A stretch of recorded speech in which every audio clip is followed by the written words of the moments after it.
Hey everybody, welcome back. Monday Morning Briefing, episode number 112. It's Friday, March the 1st, and we just got back from Prescott, Arizona for the Southwest Leatherworkers Trade Show. It was a fantastic show. We really had a good time. I'm going to go through kind of some of the stuff that we picked up while we were there and that kind of thing, but I just want to thank everybody that came by the booth, introduced themselves.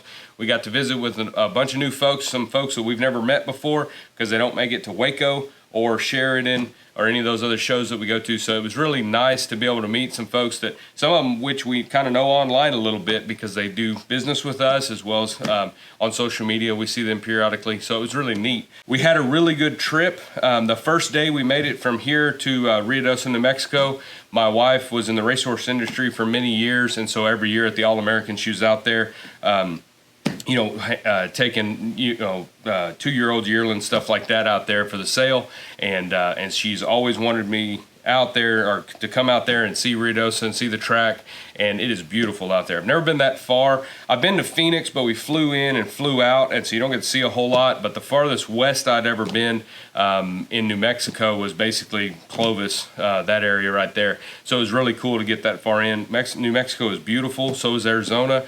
I really enjoyed the trip. It was just a really visually attractive trip. As far as seeing the landscape and things like that. We got to see a lot of critters too along the way, some elk and things like that. So that was really cool. But we stayed there in Rio Rancho the first night and kind of hit it at the wrong time because it was a 3-day weekend being President's Day. And so the hotels were pretty booked up, but we were able to find a room. Just didn't think about it, being a ski town, I guess, and that was there was a lot of people in town for that. But next morning we got up and were able to go down to the track, and she showed me that. We kind of walked around a little bit and took some pictures. It was really neat. And then we got on the road and we went we left there and headed west, and then went up to Albuquerque and went over on 40, I guess I-40, over to Flagstaff, and then down to Prescott Valley and into Prescott the next day. And so that was it was a really cool trip. In fact, when we stopped in Flagstaff to get gas, there was still a ton of snow up there. And so when I was getting gas, the kids were out playing in the snow, and it looked like they had just had a snow, but it was probably the week before. But it was absolutely beautiful. So had a good time there. We didn't have any kind of trouble on the road. We didn't have any mechanical trouble or tire issues, so that's always a blessing. We always ask for that when we're on the road. And but when we got there, we had Monday really to not do a whole lot. The workshops didn't start till Tuesday, and so we went kind of tooting around Prescott and there in that area and kind of just checking things out. And really, really cool little town. Downtown Prescott has got a lot of stuff to see. Just a really neat place. So we're able to grab some souvenirs for some friends of ours back here and their kids and stuff like that. And then Tuesday morning, I was stuck in class from Tuesday to Thursday, and it was amazing. We had an amazing group of folks in every single class. I got a lot of good feedback from people as far as how the classes went or how the workshop went, and so I hope they got a lot of information from that they can put to use in their shops and on their projects. But I want to thank everybody that signed up for our workshop there, and we really appreciate it. We really enjoyed the time and getting to meet you and getting to know you, and hopefully help you a little bit with your floral carving. Actually, while I was in class, Claudia had found an outfitter up there and was able to take the kids one day, and they went and rode horses. Kind of, I don't know if they're in the mountains or just it's kind of all hilly and mountainous right around there, but they went riding out there in the country, and they were just elated. They were really, really excited, had a good time. They were on good mounts, so that was one thing I was worried about. I told Claudia, be sure they're not getting on any broncs, but the folks that they went out with treated them really, really well, had really good horses, and so everybody had a really good time. So maybe next year I'll get to go with them, but I enjoy being in the classroom. I enjoy teaching you guys if you sign up for one of my workshops, and so that's my main focus once I get to one of these shows. The show, from what I've talked to everybody vendor-wise that were there, and Cheryl and Ralph with the Leathercrafters Journal, Friday was a really big day. I've never been to this show, so I don't really have a form of reference, but it felt really big to me, like a lot of people in there, a lot of traffic, and everybody was saying, yes, this is a big day. Like there's a ton of people here. So I feel like it was sure they broke a few records as far as just sheer number of people that came through that show the whole weekend, especially on Friday, as well as workshop sign-ups. So Big thank you to all of you guys that made the trip out there or are from there and came to the show. Met a lot of people that was their first time to the show, and they're kind of around there locally. So now you know about it. Hopefully you had a good time while you were there, and we'll see you next year in Prescott at that show. But yeah, the Friday was really busy. Saturday was good. Even Sunday was really good. Usually Sunday's kind of hit or miss because it's a real short day. But I met even new people on Sunday that it was their first day at the show. They could just come on Sunday, so that was real promising. A lot of great vendors. Was amazed at the number of vendors that were at this one. Even some vendors that I don't see at other shows that I was able to kind of meet for the first time and stuff. So it was really neat.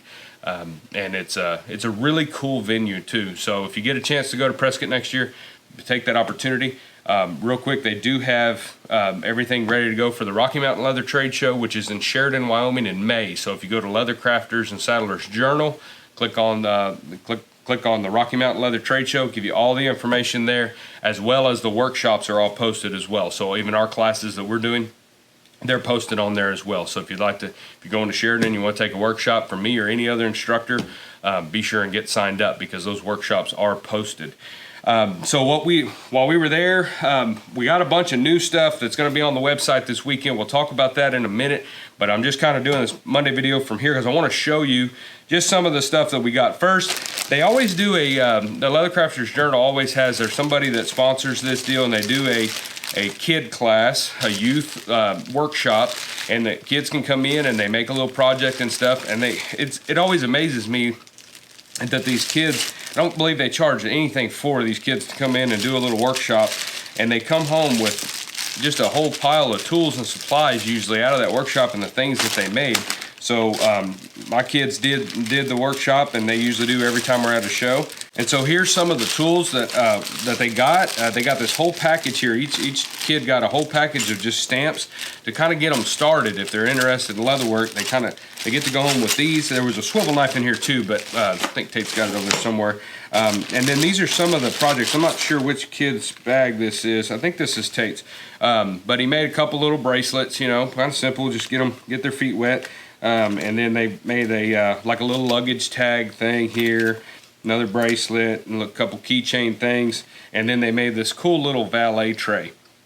And they were able to kind of put a stamp in there and sew the corners up, and then sew the hand stitch the little deal in the middle there with some decoration on it. So he's hooked on these, and so he really enjoyed that project. In fact, I think he grabbed another one, an extra one, and put it together in the booth and gave it away to somebody. He loves to make things and give them away to people. Both my kids do. They just like to make stuff and hand it out. So if you come by the shop, they might hand you something that they made. So Aaron at Maker's Leather Supply actually has like it's a little more up of a step up project, for them. This valet tray here, this is his acrylic templates for that. And he actually was making one the first day of the show. He was walking around sewing it up, trying to wrap it up just to have it there in the booth on display. And they're really neat. They're real professional looking. Takes some snaps, takes a little bit more involved than making this one here, but it's a really, really neat valet tray. So anyway, Tate wanted to try his hand at one of these, and so we went ahead and got these acrylic templates for that from Aaron, and so they'll be working on that today. I think he wants to make one for his room for all of his stuff. And so we got that. Had a really nice gentleman from Prescott Valley that came by, or Prescott Valley. He had heard on our videos, probably more than once, of me talking about how on the safety Skyvers, they don't make a left-handed one. And so anybody that's left-handed always has to run it backwards to make it work.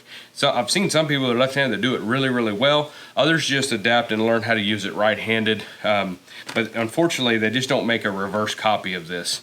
He actually got one and then cut the end off. He's a welder by trade, I believe. He has some really high-end skill sets on TIG welding and things like that. He cut the end off, put it on the other end, and TIG welded it on, and you can hardly see the joint. The weld is very, very good. But he made this for Claudia, and so it is actually a left-handed Skyver now. So I actually had somebody send one at one point, and I have it over here, and she's tried it, but now she has her bell Skyver, and so I'm trying to get her to use it. If any of y'all have used one of these, you have noticed that they are tricky to use. In fact, a young lady there at the show, really nice, she was in my workshop, she sent me home with hers because she tried and tried and tried and couldn't get it adjusted just right to work, and she was getting frustrated, and she asked if I would mind doing that. So she sent it home with me. We're going to adjust it, get it working.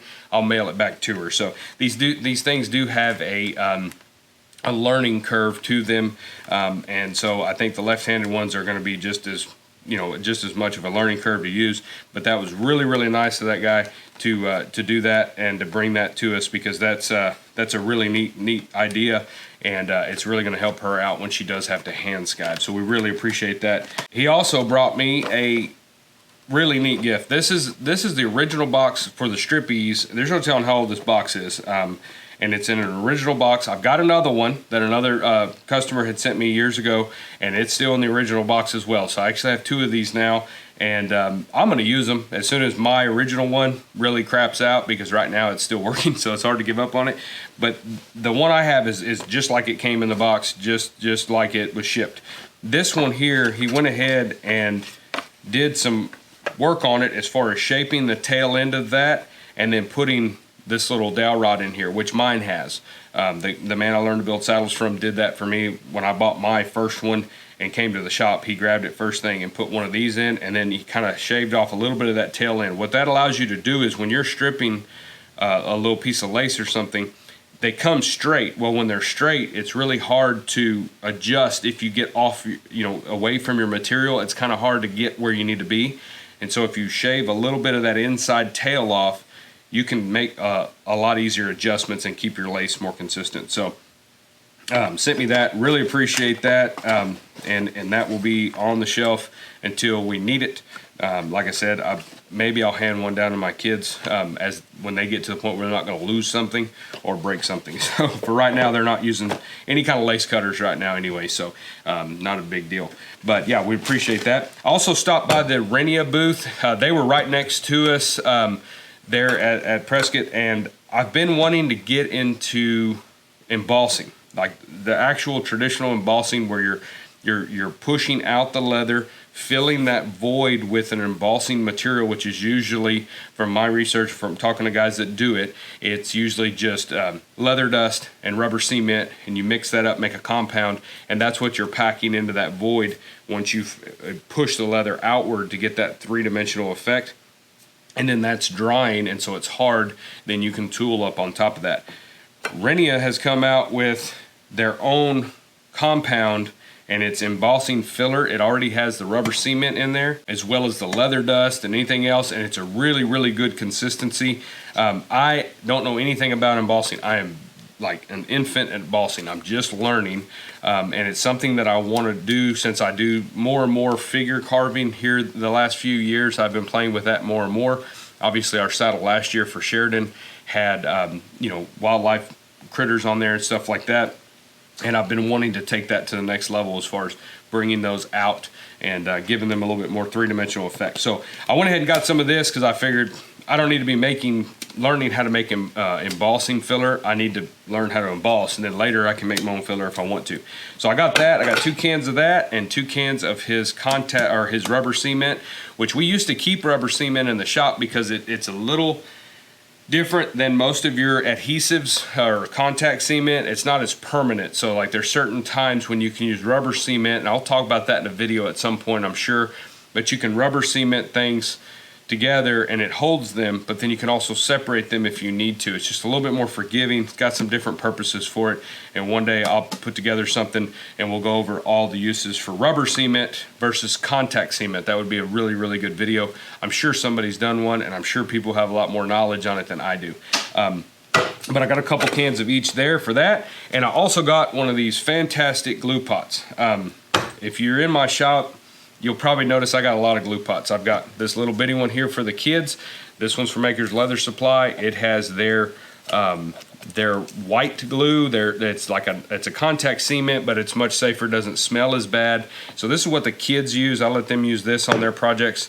They can use contact cement too, but I just worry about exposure to those, which they're in the shop all the time, so it's probably futile for me to even worry about it because they're already being exposed to it. But the contact cement can be very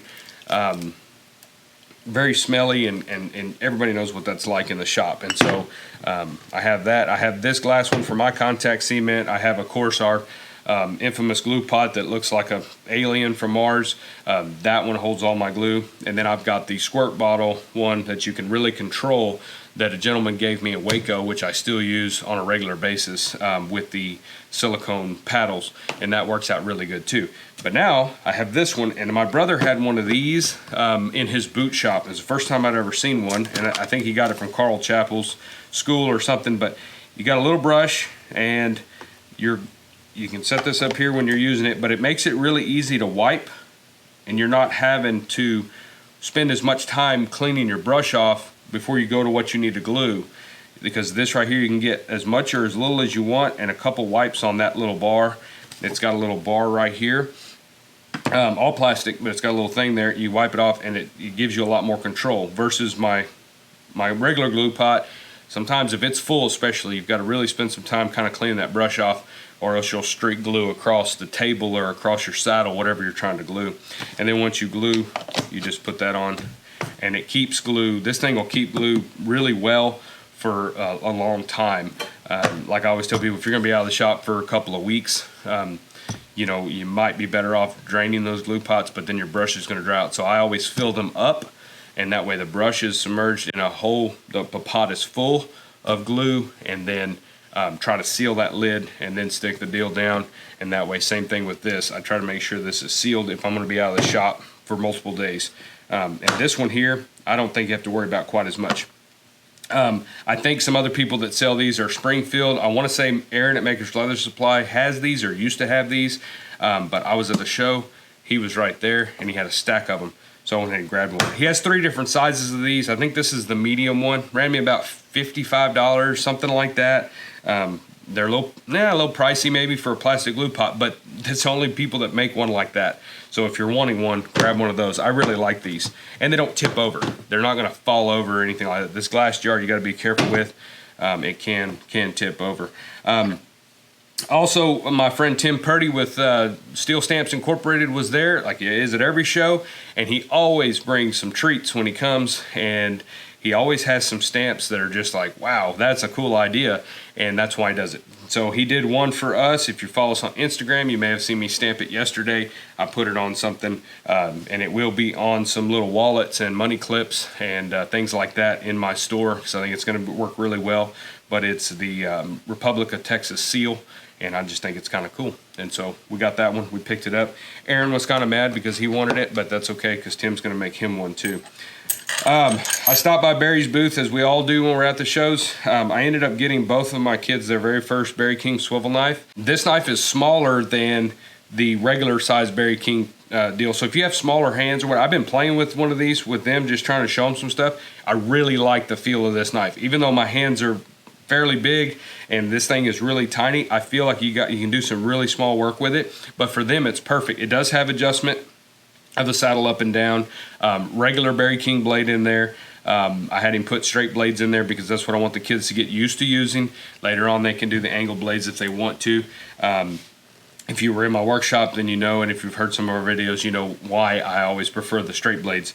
But anyway, they've got their first Barry King swivel knife, so they're super excited. So they actually spent the day yesterday in here just drawing and doodling with them, getting used to them, and that's what it's going to take, is them just becoming very, very familiar with this knife. If you want to do floral carving, your swivel knife, as I always say, is the most important tool in your tool roll. And I don't care what kind it is, just get really good at using it and focus on it more than anything else. I don't care how good your flower center is, this one is the most important one right here. I also picked up 2 more basket stamps to add to my basket stamp collection of his that I have. I have 3 of his, this style, which is just the normal rope center basket stamp, but I have 3 other sizes of this, I believe, and I was missing these 2, so I went ahead and picked these 2 up. So now I should have, if I'm correct, I should have the full set of these now. And that's what, you know, that's one of those things when you're first starting out. A basket stamp is fine. Just pick out one that's a decent size that'll work on wallets as well as portfolios. But because they're expensive, basket stamps are more expensive than just a beveler or something like that. And but over time you can begin to add those extra ones. And so it's 2 years, I guess, I've been trying to get all of them together. You can go in there and buy them all at one time, but it's a pretty big chunk right there. And if you're wanting to hit other booths in there, you got to kind of, got to stay within your budget. So, but we picked those up, and my son's going to do a set of saddlebags for the World Leather debut for the youth category, and he wants to basket stamp them. So now we've got all the sizes. We can kind of figure out which size is going to work best. My friend Dwayne Watts, I was by there to visit with him a little bit, and he ended up giving me, and I've had a lot of people in our class, in our workshops over the years come in, and they're using one of his swivel knives. The interesting thing with Dwayne's swivel knives, they're very good quality. The way they're made is just really good. His blades are really good. I really like his knives. But the interesting thing is his knife, the saddle does not turn. The barrel does not turn necessarily. It doesn't swivel. The blade is what rotates around. This is a different carving technique than traditional carving with a traditional swivel knife, whether you're using a Leather Wrangler, Berry King, a Tandy, an Old Smoothie, it doesn't matter. All of those function the same way. Dwayne's is the opposite. The blade is the thing that turns. And so the theory I believe on this is that you use it more like a pencil. So you just follow what you're doing. The problem is in my workshops, I've had people come in and they have these, and I'm trying to help them with their carving technique. I don't have any experience with these at all. And so I have a hard time trying to help them. I don't have anything against these knives. If they work better for you, that's all that matters, right? So as long as you're carving the line correctly, it doesn't matter. I don't care if you use a sharpened spoon, as long as it's carved correctly and it works for you and it's efficient. But for me, when I'm trying to show them stuff, I can't reproduce my own lines with this knife because I don't have any experience. And so he was like, here, I want you to take it. Just use it, play with it. I know it's probably not your style, he said, but take it and use it, and that way you have a form of reference. And I thought that's a great idea, because that's what I need to do. I need to take this knife and actually spend some time using it, because it's a different functionality. It's completely different on how you're going to swivel with this thing, in my opinion. Now, once I get to using it and I get used to it, I may figure out it's not that much different. You just need to be mindful of where your pressure is and things like that. So, want to thank him. And like I said, he's a really neat guy. He's in Hampshire, Texas. DW Leatherworks, or Dwayne Watts. If you've been to a show, you've probably seen his booth. Super nice guy. Always enjoy visiting with him, and I really appreciate him turning me on to this and kind of sending this home with me to play with and add to my collection, and that way I can get a little bit of understanding. Because like I said, every year, usually in my workshops, I'll get at least one, maybe two people in each class that prefer this knife, and they're doing a decent job with it, and they're using it. And like I said, I'm all for it. I just can't. When I try to help them, I'm like, I'm sorry, I just don't know how to use this. And so this will help a bunch, because now I have one. I can play with it, do some carving with it, and get used to it, and that way I can hopefully help them. One of the most amazing things that I was gifted while I was there is this bag right here. And this Aaron Heiser gave me this bag. He said it was an early birthday present for me.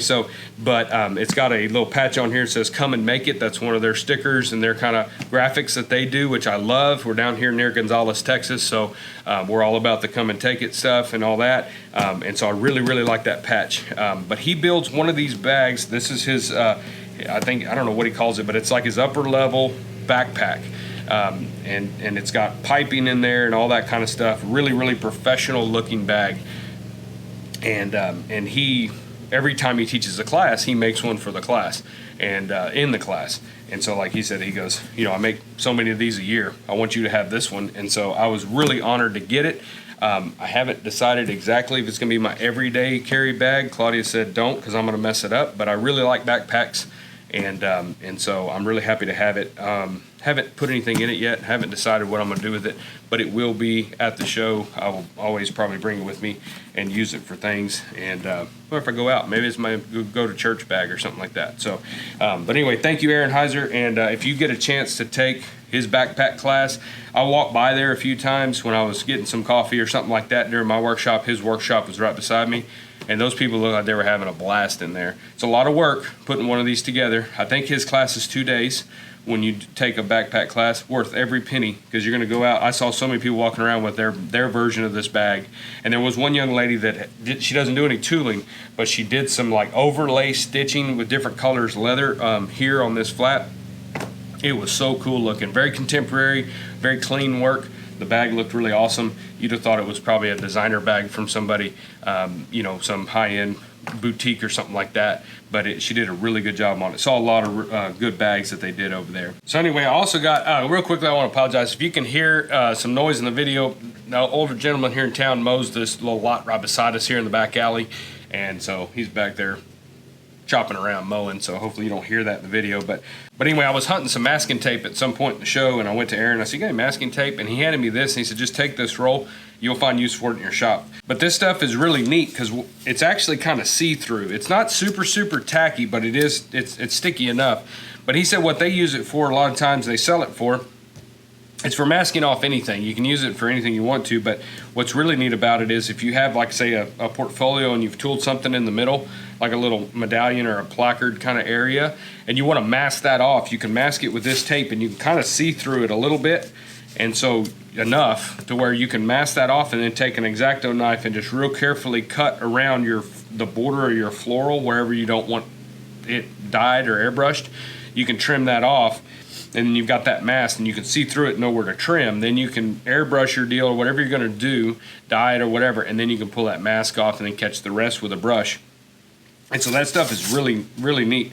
I'm glad to have this in here. I didn't know there was a masking tape that was that thin. So that's the deal with Maker's Leather Supply, guys, and a lot of these companies is they keep their eye out for things that make our jobs easier, make our lives easier in the shop, that we don't have time to sit on the internet all the time searching for that product that's going to revolutionize the way we do one step or something like that. These guys keep their antenna up, especially Maker's Leather Supply. They do a great job. The things he finds and products he has access to, I don't know how he does that. I know for one, he's up early every morning. I can only imagine what time he wakes up every day, but I know that that's what they're always keeping their eye out for, is for different products that are going to help them, help you to make your projects a little bit better. This is one of them. I didn't even know this existed, so glad to try it out. I'll probably keep buying that going forward just to keep it in the shop, because I've already found a couple things that'll come in pretty handy for it. And so another product that I actually we've talked about before on a Monday video, but I ended up getting to meet Bob Bennett, who owns Duffs leather care products there.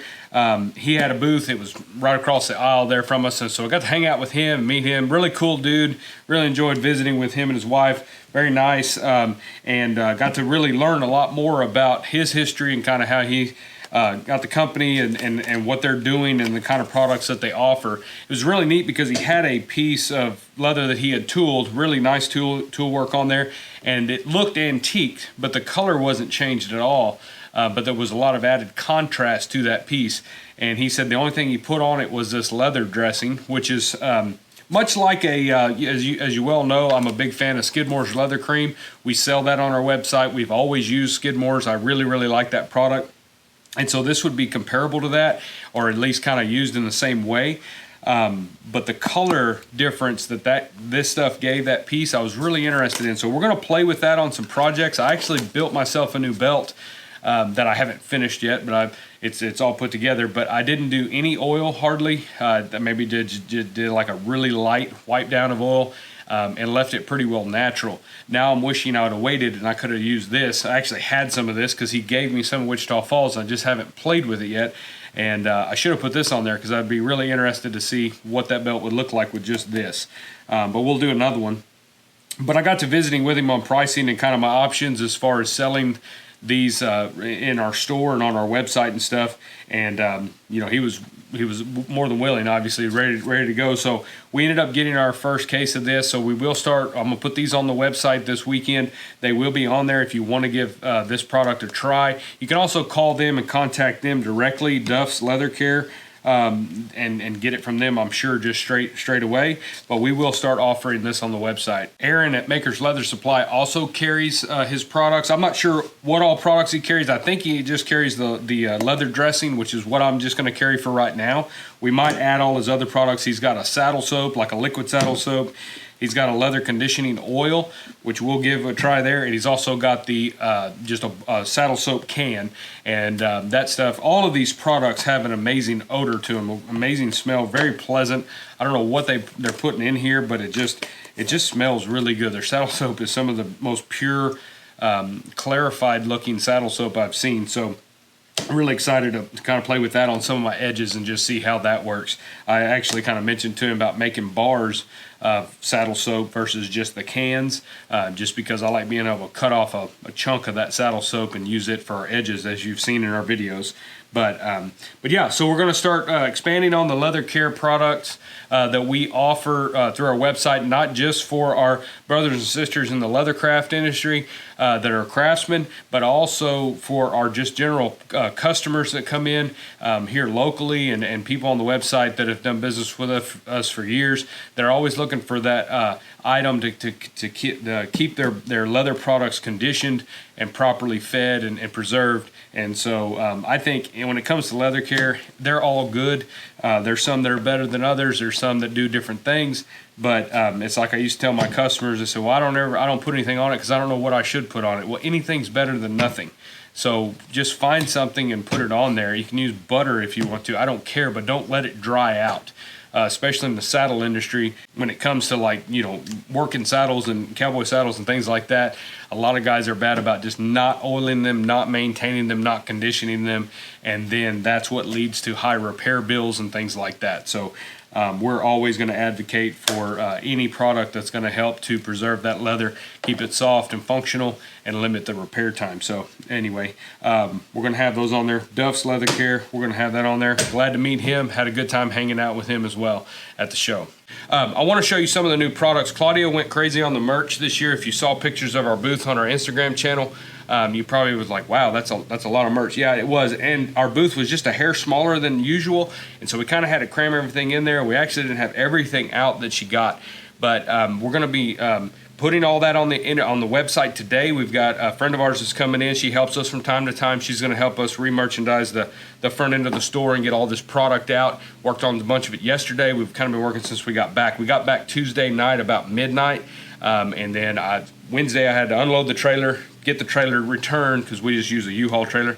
Had to get it returned and then get back into town, and then baseball practice. We just kind of been running like crazy, but we're getting the shop put back together. Did a bunch of orders yesterday, so if you did order something while we were gone, those orders are going out. We'll finish the rest of them today and get those out of there. But we've also got a lot of photos to take of all the new product. We got a bunch of new caps, got a bunch of new hoodies and sweatshirts, refills on the old ones. We also got long sleeve tees. I'm going to show you a bunch of that right now. I'm going to grab the camera. We're going to go out there and I'm going to kind of show you the mess that is the retail floor right here at the moment. And then we'll talk about what's going to happen this weekend once we get all that stuff on the website. All right, guys, so as you can see, the retail floor is not quite all the way put back together. We got quite a bit of stuff still out here. I'll just show you some of the new stuff. We've got some new t-shirts here. This is our new image that we came up with, new graphic. If you came to Prescott, you probably saw that. We had some stickers, but I think we gave all the stickers away as well. But it Save the Leather, Smoke the Meat. It's got a couple tomahawks on there, a round knife, and a hide of leather there. Kind of all the things that I love, all in one graphic there. And so we've got green. I've got, she did some maroon ones, of course, Aggie. We also got permission from Herman Oak Leather to put their logo on our t-shirts here and some of our hoodies. All the ones with that image will have a Herman Oak logo on there. That's our preferred choice of leather, and so that's the ones we use. We've also got a refill of the Created to Create hoodies. On the back of those, went ahead and put the DG Leathercraft emblem on there. And yeah, I just got a refill on basically all of our other ones. These are some of the Save the Leather image ones here. These are hoodies, so I've got that, and I'm wearing one of the blue ones, and it's got the little DG logo, DG Leathercraft right there. So we've got those available in the maroon and the blue. I don't know what color blue she calls that, but it's a light blue. And then we've had a lot of requests too for long sleeve tees. So Claudia did a bunch of those, and so they just have the just our maker stamp logo on there. So we got this brown, we've got a black long sleeve tee, as well as this lighter mint type color here. That's not supposed to be there. And then, like I said, just refills on all the other hoodies. So as you can see, we've got quite a few. There's a lot still in boxes we're going to get put up. But then I think that blue one right there, that might be a new color. We'll get all these on the website, guys. And then if y'all are interested in getting a new hoodie or sweatshirt, we can certainly get those on there. As far as caps, we also have a lot of caps. Pretty much a refill of all the cap colors that we had, except for what we sold out there at Prescott. We sold quite a few caps out there. We really thank everybody that was interested in getting one of our caps. So we've got the patch caps. We've got our embroidery caps back, all in all the colors that we used to do, as well as we've got now the leather patch caps in some snapbacks down there as well. And we've got some onesies and stuff, just some singles, but we'll get all these on the website this today, and that way you guys can shop this weekend if you're wanting to get a new lid. And then she's got a ton of little ponytail caps. These are the type here that have the elastic back here for your ponytail. And so she's got a bunch of those, just kind of wild and crazy caps. And so she enjoys doing that stuff. So that's what her deal was being sure that we start the year out with a good inventory of merchandise. We've been running low since Christmas, so went ahead and put a big order in and got it all here. But hey, Claudia really enjoys doing the merchandise, so I kind of let her take the lead on that. So if you like the merchandise that we do offer, as far as the t-shirts and the hoodies and caps, things like that, give her thanks next time you see her, because she's the one that pretty much does all that. The only thing I do is come up with an image graphic every once in a while when she wants something new. So I really appreciate her help on all that. But we'll get all this stuff. We got to take photos of it all. We got to get it all on the website. Be sure the inventory is correct. We're going to try to knock that out today, and then we will be ready for this weekend, and you guys can go on there and kind of check that out. We are going to be running a sale this weekend, and so we do this when we come back from the shows usually. I'm not going to say we do it every single time, but a lot of times we will when we come back from a show. Is that for those of y'all that couldn't go to the show, whatever, we're going to offer the same show discount that we did in Prescott. We'll offer that on the website through Sunday night. So starting tomorrow morning all the way through Sunday night. So Saturday and Sunday, if you would like to purchase something on the website or whatever, there'll be a 10% discount site-wide. So no coupon code needed or anything like that. You can just go on there. It'll do it for you at checkout, and you can get the same show discount that we offered in our booth there in Prescott. And that way you can take advantage of that. I appreciate you guys watching, and I appreciate everybody that came to Prescott to visit with us and came into the booth. And I really enjoyed getting to meet you guys and getting to spend some time with y'all, visiting, hanging out. Met a lot of new friends, a lot of cool people, a lot of leather crafters, and so it's always a lot of fun. We're going to get off of here now, and we're going to get to work. They're going to be back in here sometime here, probably the next 15-20 minutes, and we're going to get to trying to get all this product on the website for you guys, and going from there. We've got 2 new project videos that'll come out next week. I'm going to try to get those wrapped up this weekend, the ones we talked about before, and we did debut the pattern packs in Prescott. So if you were in the booth, you saw what those were. You saw it was the saddlebag and the sale catalog cover. Both of those videos are just about wrapped up. We shot them before we left and did most of the editing. So we should have those come out next week, and those patterns will be available. I appreciate you guys watching, and we'll see y'all in the next Monday briefing.